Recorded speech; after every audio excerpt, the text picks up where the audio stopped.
The kingdom of God is taken by force. ബലാത്കാരികൾ സ്വർഗരാജ്യത്തെ പിടിച്ചടക്കുന്നു. മത്തായിയുടെ സുവിശേഷം 11:12. ഇത് കേൾക്കുമ്പോൾ തന്നെ നമുക്ക് തോന്നില്ല ഒരു യുദ്ധമുണ്ടെന്ന്. 2026 കൊണ്ട് തുടങ്ങിയതേ ഉള്ളൂ, യുദ്ധമുണ്ടെന്ന് തന്നെയാണ് പറയുന്നത്. യുദ്ധത്തിൽ ജയിക്കാൻ ആഗ്രഹമുള്ളവർക്ക് ഇത് നല്ല ഒരു ഉത്തേജനമാണ്. യുദ്ധമില്ലാതെ ഒരു കാര്യം നല്ല കാര്യം നേടിയിട്ടില്ല. അങ്ങനെ വല്ലതും ചുമ്മാതെ കിട്ടിയെങ്കിൽ അത് നിൽക്കത്തുമില്ല.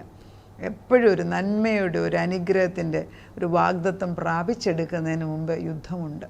തയ്യാറാകുവിൻ. അരയ്ക്ക് നല്ല ഈ വാള് വെച്ചിട്ട് കെട്ടുന്നത് പോലെ നമ്മൾ കെട്ടിക്കൊണ്ട് വേണം ഈ വചനങ്ങൾ കേൾക്കാൻ. ദൈവത്തിൻ്റെ പരിശുദ്ധാത്മാവ് പറയുകയാണ്, ലുക്കുവമായിട്ട് ജീവിക്കുന്നവരെ, അതായത് ശീതവാനും അല്ല ഉഷ്ണവാനും അല്ല, അങ്ങനെയുള്ളവരെ അല്ല ദൈവത്തിൻ്റെ സ്വർഗരാജ്യത്തിന് ആവശ്യം, യുദ്ധം ചെയ്യാൻ കഴിവുള്ളവരെയാണ്. അതായത് സ്ത്രീകളിൽ, മത്തായിയുടെ സുവിശേഷം 11, സ്ത്രീകളിൽ ജനിച്ചവരിൽ യോഹന്നാൻ സ്നാപകനേക്കാൾ വലിയവൻ ആരും എഴുന്നേറ്റിട്ടില്ല. സ്വർഗരാജ്യത്തിൽ ഏറ്റവും ചെറിയവനോ അവനിലും വലിയവനെന്ന് ഞാൻ സത്യമായിട്ടും നിങ്ങളോട് പറയുന്നു. യോഹന്നാൻ സ്നാപകൻ്റെ നാളുകൾ മുതൽ ഇന്നുവരെ സ്വർഗരാജ്യത്തെ ബലാത്കാരം ചെയ്യുന്നു. വളരെ ഇമ്പോർട്ടൻ്റ് ആണ്. എന്താണ്? യോഹന്നാൻ സ്നാപകൻ്റെ നാളുകൾ മുതൽ, ദാറ്റ് മീൻസ് പിന്നുള്ള കാലമാണ്. പഴയ നിയമമല്ലേ? We are children of the living God, ready to fight and get the victory. Yohannan സ്നാപകൻ്റെ നാളുകൾ മുതൽ ഇന്നേ വരെ സ്വർഗരാജ്യത്തെ ബലാത്കാരം ചെയ്യുന്നു. ബലാത്കാരികൾ അതിനെ പിടിച്ചടക്കുന്നു. നമ്മൾ പിടിച്ചടക്കാൻ കഴിവുണ്ടോ? The kingdom of God is taken by force refers to intense, forceful and urgent effort to enter the kingdom of heaven. ഇത് സ്വർഗരാജ്യം, ദൈവരാജ്യം, സ്വർഗരാജ്യം, അതിനൊക്കെ 2 ഡിഫറൻസ് ഉണ്ടെന്ന് പലരും എന്തെങ്കിലും ആട്ടെ. ദൈവരാജ്യം അല്ലെ സ്വർഗരാജ്യം, ദൈവത്തിൻ്റെ കിങ്ഡത്തിൻ്റെ മെമ്പർ അംഗങ്ങളാകണമെങ്കിൽ യുദ്ധമുണ്ട്. നമ്മൾ റെഡി ആകണം. യുദ്ധമുണ്ടെന്ന് തന്നെ, നമുക്ക് യുദ്ധം ഉണ്ടെന്നറിഞ്ഞ് നമ്മൾ പ്രിപ്പയർഡ് ആകും. അല്ലാതെ പ്രിപ്പയർഡ് ആകാതിരിക്കരുത്. കള്ളൻ വരണമെങ്കിൽ അവനറിയാം വീട്ടിലെ ഉടമസ്ഥൻ ഉണർന്നിരിക്കുന്നവനാണെങ്കിൽ കള്ളൻ വരത്തില്ല. അതിന് വേണ്ട പ്രിക്കോഷൻസ് നമ്മൾ ചെയ്യണം.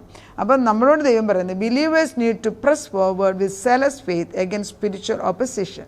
അതായത് ആത്മീക ഗോളത്തിൽ കടന്നു വരുന്ന ശത്രുവിൻ്റെ പ്രവർത്തനങ്ങളെ നിഷ്ഫലമാക്കുവാൻ തക്കവണ്ണം നമ്മൾ ഉണർന്നിരുന്ന് പ്രാർത്ഥിക്കണം.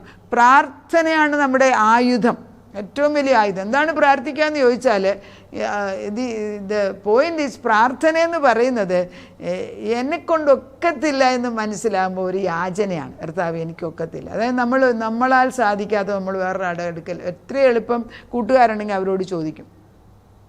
പല ചെറുപ്പക്കാരും അവർക്ക് പൈസ ഇല്ല, 1 ലക്ഷം രൂപ വേണം. അപ്പോൾ അവർക്ക് കയ്യിലില്ലെങ്കിൽ അവർ ഉടനെ ചോദിക്കും, നിനക്ക് എൻ്റെ കയ്യിലുണ്ടെങ്കിൽ 1 ലക്ഷം രൂപ എനിക്ക്, ഞാനത് തന്ന് വീട്ടിൽ കാണാം. അത് തിരിച്ചു കൊടുക്കുന്നവരാണെങ്കിൽ അവർ കൊടുക്കും, അല്ലാത്തവരും ചിലപ്പം കൊടുക്കും. എന്താണേലും ആദ്യമേ നമ്മൾ ചോദിക്കണമെങ്കിൽ നമ്മുടെ ആവശ്യം അറിയണം. അതുപോലെ തന്നെയാണ് സ്വർഗരാജ്യത്തിൻ്റെ അംഗങ്ങളാണെങ്കിൽ ദൈവത്തോട് വാതുറന്ന് ചോദിക്കണം, കർത്താവേ എനിക്ക് നിൻ്റെ ആവശ്യമുണ്ട്. ദൈവത്തോട് പറയുന്നിടം വരെ ദൈവം അനങ്ങൂല. നമ്മൾ സ്വന്തം കഴിവിൽ നിൽക്കുന്നിടത്തോളം കാലം ദൈവശക്തി നമ്മുടെ ജീവിതത്തിൽ കാണാൻ സാധിക്കത്തില്ല. അത് മനസ്സിലാക്കണം. അത് ഈ ചെറുപ്പക്കാരോട് പറയുമ്പോഴാണ് അത് ഏറ്റവും കൂടുതൽ മനസ്സിലാകുന്നത്. അവരുടെ സ്വന്തം കഴിവിൽ, പ്രയത്നത്തിൽ, അവർ പഠിച്ചതിൻ്റെ ബലത്തിൽ, അല്ലെ കുടുംബത്തിൻ്റെ പുറകിലുള്ള ബാക്കിങ് കൊണ്ട് അവർ പല കാര്യങ്ങളും നേടിയിരിക്കും. പക്ഷേ അന്നേരം ഒന്നും അവർക്ക് ദൈവത്തിൻ്റെ മഹത്വം അറിയത്തില്ല. എല്ലാം നശിച്ച് ഇല്ലാതാകുമ്പോൾ, അങ്ങനെ ഒരു സംഭവം ഇന്നലെ ഉണ്ടായി. നമ്മളൊരിടത്ത് പ്രാർത്ഥിക്കാൻ പോയിട്ട് ഒരു തരത്തിൽ നമ്മൾ പറയുന്നത് സ്വീകരിക്കാനുള്ള മനസ്സില്ല. നമ്മൾ പറയുന്ന ആത്മാവിലാണ് പറയുന്നതെന്ന് ആത്മീയ കണ്ണില്ലാത്തവൻ്റെ മുമ്പിൽ ചെന്ന് ഞാൻ പറഞ്ഞിട്ട് എന്നെ ഗുണമാണ്. ചുമ്മാ നമ്മൾ ഇരുട്ട് കൊണ്ട് ഓട്ട അടയ്ക്കുന്ന പോലെ. അല്ലെങ്കിൽ ആത്മാവിൻ്റെ ദേഷ്യം ഇങ്ങോട്ട് കടന്നു, പരിശുദ്ധാത്മാവിൻ്റെ ദേഷ്യം. 2 ചോദ്യം. ഒന്ന്, ക്രിസ്തുവിൻ്റെ വെളിച്ചത്തിലിരിക്കാൻ ആഗ്രഹിക്കുന്നുണ്ടോ, അതോ ഇരുട്ടിലാണോ ഇരിക്കുന്നത്? ഇരുട്ടിലാണോ ഇരിക്കണമെന്ന് ആഗ്രഹമുണ്ടെങ്കിൽ, ക്രിസ്തു ഇല്ലെങ്കിൽ ഞാൻ പ്രാർത്ഥിച്ചിട്ട് കാര്യമില്ല, ഞാൻ പോകാമെന്ന് പറയും. വെറുതെ എൻ്റെ സമയം കളയണ്ടല്ലോ. അപ്പം നമ്മൾ ഒരു തീരുമാനം എടുക്കുകയാണ്, ഞാൻ ദൈവത്തിന് വേണ്ടി നിൽക്കും. പലപ്പോഴും ദൈവം കണ്ടുകൊണ്ടാണ് നമ്മളെ വിടുന്നത് പോലും. കാരണം നമ്മുടെ ഒരു സാന്നിധ്യം എന്ന് പറയുന്നത് നമ്മുടെ സാന്നിധ്യമല്ല, ക്രിസ്തുവിൻ്റെ സാന്നിധ്യം. നമ്മളെവിടെ ചെല്ലുമ്പോൾ അവിടെ ഇരുട്ടിന് നിൽക്കാനൊക്കത്തില്ല. ആ ഉറപ്പ് വേണം നമുക്കുണ്ട്.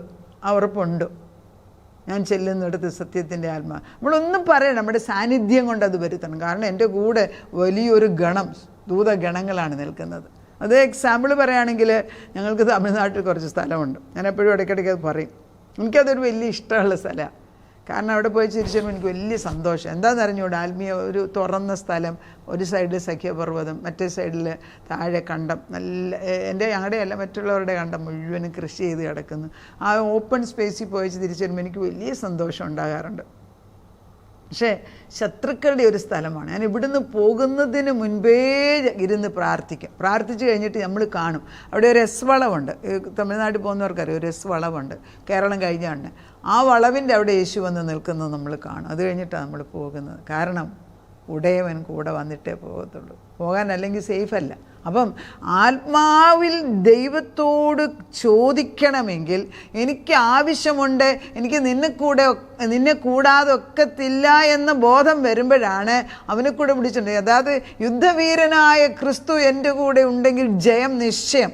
ഞാൻ അറിയാതെ ഒരു ശത്രു എന്നെ തൊടുകയില്ല. അവരെന്തൊക്കെ ചെയ്താലും ഒരു പാമ്പും തേളും നമ്മളെ തൊടത്തില്ല. നമ്മളവനെ ചവിട്ടി മെതിക്കും എന്നുള്ള ഉറപ്പ് വരുന്നത് ദൈവത്തിന്. അപ്പോൾ വായുമണ്ഡലത്തിൽ പോലും ദൈവ സാന്നിധ്യം. യേശുക്രിസ്തുവിന് അധികം ഒന്നും പറയണ്ട.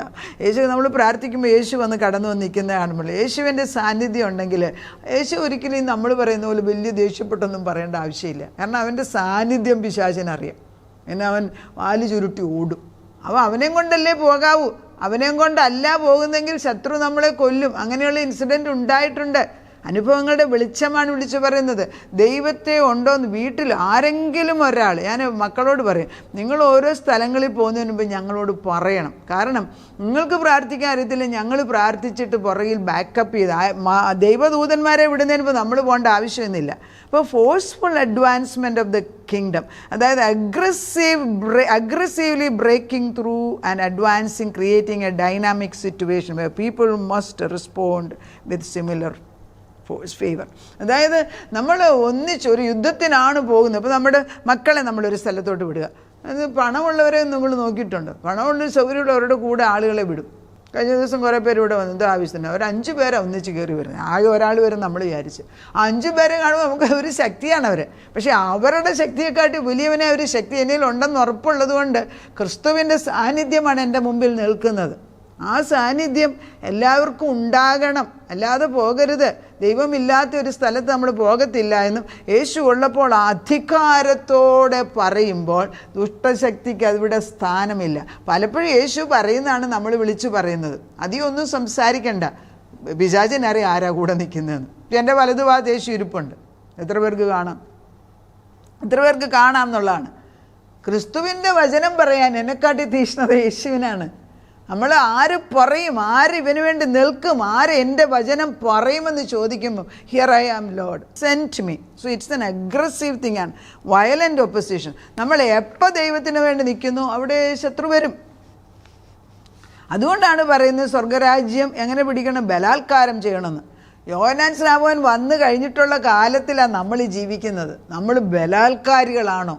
എന്നെ കാണുമ്പം ദൈവാത്മാവ് ഉണ്ടോ എന്ന് ഞാൻ പറയണ്ട, പരിശുദ്ധാത്മാവ് കാണിച്ചു കൊടുക്കും. നമുക്ക് ചുറ്റും ഒരു പരിശുദ്ധാത്മാവിൻ്റെ മഹത്വം നിപ്പുണ്ടോ? അത് അവനവന് ആത്മാവുള്ളവർക്ക് അറിയാൻ സാധിക്കും. ഇത് ഞാൻ പറയുന്നത് ഗ്രീക്കല്ല, ഇത് നടക്കേണ്ടതാണ്, ദിനംപ്രതി നടക്കേണ്ട കാര്യമാണ് ഈ വിളിച്ചു പറയുന്നത്. എല്ലാവർക്കും ഇത് ലഭിക്കുന്നതാണ്. ആഗ്രഹിക്കുക, കർത്താവേ എന്നെ തന്നെ വിടരുത്. വളരെ സാധുക്കളായ ചില സ്ത്രീകൾ എൻ്റെ അടുക്കൽ വരും. അത് നല്ലവണ്ണം ആത്മാവിൽ പ്രാർത്ഥിക്കാൻ കഴിവുള്ള മക്കളാണ്. അപ്പോൾ ഞാൻ അവർ വിഷമിച്ചിരിക്കുമ്പോൾ ഞാൻ പറയും, എത്ര കാലമായിട്ട് ആത്മാവിൻ്റെ ശക്തിയുള്ള ആൾ എങ്ങനെയാണ് തളർന്നിരിക്കുന്നത്? ഒരു ഉത്തേജനം കൊടുക്കും. അത് ഞാൻ അവരുടെ വീട്ടിൽ ചെന്നൊന്ന് വിസിറ്റ് ചെയ്ത് കഴിയുമ്പോൾ ആ വീട്ടിൽ പ്രാർത്ഥനയുടെ ശക്തി ഇങ്ങനെ നിൽക്കുന്നത് എനിക്ക് കാണാം. പക്ഷെ ആ കുട്ടിക്ക് ഭയമാണ്. ഞാൻ പറയും, എന്ത് ഭയപ്പെടാനാ? ഈ വീട് മുഴുവനും പ്രാർത്ഥനയുടെ ശക്തി ഞാൻ കാണുന്നുണ്ടല്ലോ, നീ എന്തിനാ ഭയപ്പെടും? അത്രയും മതി അവർക്ക്. അത്രയും ഒരു ഉത്തേജനം കിട്ടിയാൽ അവിടെ നിലനിൽക്കുക. അങ്ങനെ എത്ര വിധവമാർ തന്നെ താമസിക്കുന്നിടത്ത് ഒരു ശത്രു തൊടാതെ സൂക്ഷിക്കുന്നു. എന്നാൽ വലിയ എൻഫോഴ്സ്മെൻറ്റ് വെച്ചിട്ട് പട്ടിയെ വളർത്തി ആളുകളെ നിർത്തുന്നിടത്ത് കൊലകൾ നടക്കുന്നു. ഓർക്കണം, ഈ ദൈവത്തിൻ്റെ മഹാശക്തി അനുഭവിച്ചറിയണം. Spiritual warfare is real. അതായത് ആത്മീയ ഗോളത്തിൽ പിശാച് എന്ന് പറഞ്ഞ ഒരു സ്ട്രോങ് മാൻ ഉണ്ട്. ഈ ലോകത്തിൻ്റെ കണ്ണിൽ, ദൈവത്തിന് മുമ്പിലല്ല. അവനെ കെട്ടാൻ, അവനെ ബന്ധിക്കാൻ, അവനെ അറസ്റ്റ് ചെയ്യാൻ നമുക്ക് അധികാരമുണ്ട്. ഉണ്ടോ? ഉപയോഗിക്കുന്നുണ്ടോ? എന്നാണ് ഈ സത്യങ്ങളൊക്കെ മനസ്സിലാക്കുന്നത്. നമ്മളെന്ന് ഈ കൃമിയുടെ ലെവലിൽ, കൃമി എന്ന് പറയുമ്പോൾ കൃമി പുഴു എന്നൊക്കെ പറയുന്നത് നട്ടലില്ല. ആ ലെവലിൽ നിന്നുകൊണ്ട് പ്രാർത്ഥിക്കാൻ ചെന്നാൽ ഒരു കാര്യം ഒരിക്കലും നേടൂല. നമ്മൾ ജനിച്ചപ്പം പാപത്തിൽ ജനിച്ചു, പക്ഷെ ക്രിസ്തുവിനെ സ്വീകരിക്കുമ്പോൾ ഞാൻ പാപി എന്നുള്ള പേര് മേലെഴുത്ത് എൻ്റെ മാറ്റി ജീസസ് ക്രൈസ്റ്റ് എന്ന് എഴുതാൻ കർത്താവ് നമുക്ക് അവകാശം തന്നിരിക്കുക. അപ്പം ഞാൻ ചോദിക്കട്ടെ, എൻ്റെ ആ കല്യാണത്തിന് മുമ്പുള്ള പേര് വിമല മാമൻ എന്നായിരുന്നു. മിക്കവർക്കും എന്നെ അറിയാം, കാരണം ബിക്കോസ് ഐ വാസ് എല്ലാ കാര്യത്തിനും മുമ്പ് നിൽക്കുന്ന ഒരു വ്യക്തിയായിരുന്നു. പക്ഷേ എൻ്റെ പേര് ഇത് മാറി വിമല ജേക്കബ് എന്നായി. അപ്പോൾ എൻ്റെ ഹസ്ബൻഡിൻ്റെ സകല അസറ്റ്സിലും കാര്യങ്ങളിലും എനിക്കും കൂടെ ഉത്തരവാദിത്വം വന്നു. ഞാൻ എവിടെയെങ്കിലും പോകണമെങ്കിൽ ഹസ്ബൻഡിൻ്റെ കൂടെ കാറിൽ കയറി പോകുന്നതിന് നിങ്ങളുടെ ആരുടെയും ഒത്താശ ആവശ്യമില്ല. I go because I am his wife. അതുപോലെ യേശുവുമായിട്ടൊരു ബന്ധമുണ്ടോ? അത് അടുപ്പം പോലെയാണ്. അടുപ്പം ദൈവത്തെ അറിയുന്നുണ്ടോ? അറിയാത്ത ഒരു വ്യക്തിയായിട്ട് നിങ്ങൾ ജീവിക്കരുത്. യേശുവിൻ്റെ ഏറ്റവും വലിയ ആഗ്രഹം നമ്മൾ അവനെ അറിയണം എന്നാണ്. ഇപ്പോൾ ഇപ്പോൾ എൻ്റെ വലതുഭാഗത്തിരിക്കുന്ന യേശു പറഞ്ഞോ മോളെ എന്ന് പറഞ്ഞിട്ടാണ് ഞാൻ പറയുന്നത്. പരിശുദ്ധാത്മാവിൻ്റെ ശക്തിയാണ്. അപ്പോൾ നമ്മൾ യുദ്ധക്കളത്തിലാണ് നിൽക്കുന്നതെന്നും നമ്മളുടെ ചിന്തകൾ ദൈവത്തിനെതിരായിട്ടുള്ളത് കൊണ്ടുവരുന്ന കള്ളപ്പിശാചാണെന്നും അവനെ നമ്മൾ ഇടിച്ചു താഴ്ത്തിയിടണമെന്നും 2 കൊരിന്ത്യർ 10:4 തൊട്ടുള്ള ഒരു വാക്യം വളരെ പ്രധാനപ്പെട്ട, അതും കൂടെ വായിച്ച് നിർത്താം. കാരണം പരിശുദ്ധാത്മ ഇങ്ങനെയാണ് പറയുന്നത്: ഞങ്ങൾ ജഡത്തിൽ സഞ്ചരിക്കുന്നവരെങ്കിലും ജഡപ്രകാരം പോരാടുന്നില്ല. ഞങ്ങളുടെ പോരിൻ്റെ ആയുധങ്ങളോ ജഡീകങ്ങളല്ല. 10 പേരെ കൂടെ പിടിച്ചുകൊണ്ട് പോകുന്നൊന്നും അല്ലെന്നേ യുദ്ധത്തിന് ആവശ്യം. ഒരു സൈന്യ ദൈവദൂതഗണങ്ങൾ നമുക്ക് ചുറ്റും നിൽക്കണം. ചോദിക്കണം. ഞാൻ വീട്ടിൽ നിന്ന് ഇറങ്ങുന്നതിന് മുമ്പ് തന്നെ ഞാൻ പറയും, ദൈവദൂതന്മാരെ വാതുക്കൽ നിർത്തുന്നു. ചിലപ്പം ഞാൻ ഉദ്ദേശിക്കാതെ കാര്യം ഞാൻ ചോദിക്കും, എന്തുകൊണ്ട് നിങ്ങൾ ജോലി ചെയ്തില്ല? അങ്ങനെ തന്നെ ഞാൻ ചോദിക്കും. അപ്പോൾ നമുക്ക് കാണാം, അവരുടെ കയ്യിലിരിക്കുന്ന ഒരു മൂർച്ചയാക്കും നമുക്ക് കാണാം. അവരുടെ കയ്യിലുള്ള നമ്മളയക്കുന്ന വചനമാണെന്ന് ഓർക്കണേ. അവർ ഒന്നും ചെയ്യാൻ, ദൂതന്മാരോട് കൽപ്പിക്കാൻ നമുക്കറിയാൻ വയ്യാതെ ഒരു തരം ജീവിതം ജീവിച്ച് അതങ്ങ് പട്ടുപോകുന്ന പോലെ ആകരുത്. കോട്ടകളെ ഇടിപ്പാൻ ദൈവസന്നിധിയിൽ ശക്തിയുള്ളവയത്രേ. എന്താണ്? ഞങ്ങൾ ജഡത്തിൽ സഞ്ചരിക്കുന്നതിന് ജഡപ്രകാരം ഞങ്ങളുടെ പോരിൻ്റെ ആയുധങ്ങൾ കോട്ടകളെ ഇടിപ്പാൻ ദൈവസന്നിധിയിൽ ശക്തിയുള്ളതാണ്. അത് ജഡീകമല്ല, വചനമാണ്. അവയാൽ ഞങ്ങൾ സങ്കല്പങ്ങളും ദൈവത്തിൻ്റെ പരിജ്ഞാനത്തിന് വിരോധമായി പൊങ്ങുന്ന എല്ലാ ഉയർച്ച ഇടിച്ചു കളഞ്ഞ് ഏത് വിചാരത്തെയും ക്രിസ്തുവിനോടുള്ള അനുസരണത്തിനായിട്ട് പിടിച്ചടക്കി എല്ലാ അനുസരണക്കേടിനും പ്രതികാരം ചെയ്യുവാൻ ഒരുങ്ങിയിരിക്കുന്നു. നമ്മൾ അനുസരണക്കേട് വരുന്നത് പിശാചിൻ്റെ ഉത്തേജനം കൊണ്ട്. ഞാനൊന്ന് ചിന്ത ഇട്ട് തരുവാൻ, എന്നിട്ട് നമ്മൾ വീണ് പടുകുഴിയിലാകുമ്പം എല്ലാവരുടെ ഹെൽപ്പ്. എത്ര അമ്മമാരാണ് മക്കൾക്ക് വേണ്ടി നിരന്തരം കരയുന്നത്. അവരുടെ ആ യുവത്വത്തിൽ ദൈവത്തെ വേണ്ടാന്നും പറഞ്ഞൊരു നടപ്പങ്ങോട്ട്. പിന്നെ പാമ്പിടിച്ച അമ്മമാർ കണ്ണുനീരോടെ രാവും പകലും പ്രാർത്ഥിക്കുമ്പം കർത്താവിന് സ്വസ്ഥത കൊടുക്കാത്തതുകൊണ്ട് ദൈവം തൻ്റെ ദൂതന്മാരെ അയക്കുക തന്നെയല്ല, പലപ്പോഴും അവൻ തന്നെ കൂടെ വന്ന് നമ്മുടെ മക്കളെ രക്ഷിച്ച് കൊണ്ടുവരുന്നൊരു ദൈവം 2026 നമ്മുടെ മുൻപിൽ നിൽക്കുന്നുണ്ട്. വിശ്വസ്തയോടെ കടന്നു പോകാം. ദൈവം നമ്മളെ എല്ലാവരെയും അനുഗ്രഹിക്കട്ടെ. നാഥ, ഒരു യുദ്ധമുണ്ടേ എന്ന് ഞങ്ങൾക്ക് ഉറപ്പുണ്ട് കർത്താവേ. പക്ഷേ യുദ്ധം എന്ന് പറയുമ്പോൾ ഞങ്ങൾക്ക് പേടിയുണ്ട്. അതുകൊണ്ട് യുദ്ധം വരുന്നെന്ന് ഞങ്ങളെ അറിയിക്കുകയെങ്കിൽ ഞങ്ങൾ പ്രാർത്ഥനയോടെ ഉപവാസത്തോടെ നിൻ്റെ സന്നിധിയിൽ ഇരിക്കുക കർത്താവേ. രാവിലെയും ഉച്ചയ്ക്കും വൈകിട്ടും ദാവീദ് 7 വട്ടം പ്രാർത്ഥിച്ചു. ഞങ്ങൾ ഉച്ചയ്ക്കും രാവിലെയും വൈകിട്ടും ഒക്കെ പ്രാർത്ഥിക്കും. നിൻ്റെ സന്നിധിയിൽ ധൂപകലശത്തിൽ കടന്നു വന്ന് പ്രാർത്ഥന വന്നു സ്വസ്ഥത കൊടുക്കാത്ത വിധത്തിൽ പ്രാർത്ഥിക്കാനുള്ളൊരു കൃപ. ഒരു കാര്യം എടുത്ത് അത് പ്രാപിക്കുവോളം പ്രാർത്ഥിക്കാനുള്ള തീഷ്ണത. ഇട്ടേച്ചു പോകുന്ന അവിശ്വാസം, ദുഷ്ടഹൃദയം ദൈവത്തിന് ഇഷ്ടമല്ല. അത് പാപം തന്നെയാണ്.